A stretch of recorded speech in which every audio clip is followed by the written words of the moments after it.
guulaha برشلونة guulaheedu aad bay u hooseeyeen laakiin markuu Messi ku soo bilowday safka koowaad Barcelona hadda waxay bilowday inay boqolkiiba boqol guuleysto durbana hogaankii la liiga gacanta bay ku dhigeen Real Madrid oo Real Madrid may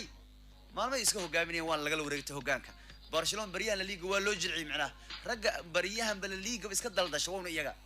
Barcelona Real Madrid waa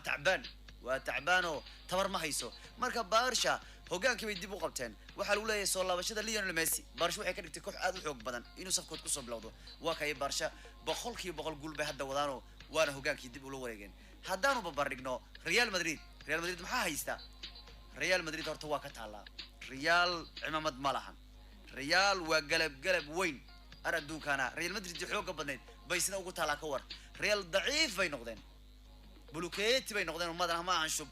dhowr waxyaabo baan u sooba Real Madrid in xilli ciyaareedkan ay dhibtoodaan iyakii horeba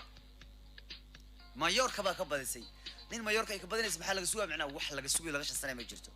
dhibaatada ugu weyn Madrid ay horta waa dhanka goolka tan markuu Ronaldo ka tagay Real waxay u dhibaato tahay goolashiisii farax badnaa oo Madrid 18 gool bis bay dhalisay 11 ciyaarood ugu horeeyay hadda Benzema baa ninka ugu goolasho badan ah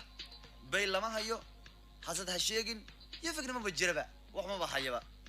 ilaa hadda ma furin ba gool markuu waxa lagu leeyahay dhibaatada gool baa Madrid dhibaato ku sii gelisay xaaladii ku jirta guulaha xiriirka ay guulaha inuu joogtaynin mar bay badinayaan maalin waa laga badinayaa ma xiriirinayaan guuluhu inaynan guuluhu joogtayn karina waa wax haya Madrid dhibaatada gool haye bay ku orinayaan taageerayaasha waa ninka la yiraahdo Courtois waxayna u sacabtumayaan ninka Aroliya keedka ku jira waliba dhaawacyadana Madrid dib weyn buu ku hayaa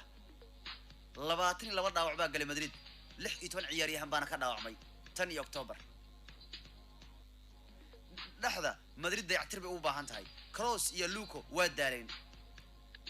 ku dhawaad 300 oo milyan bay suuq galiyeen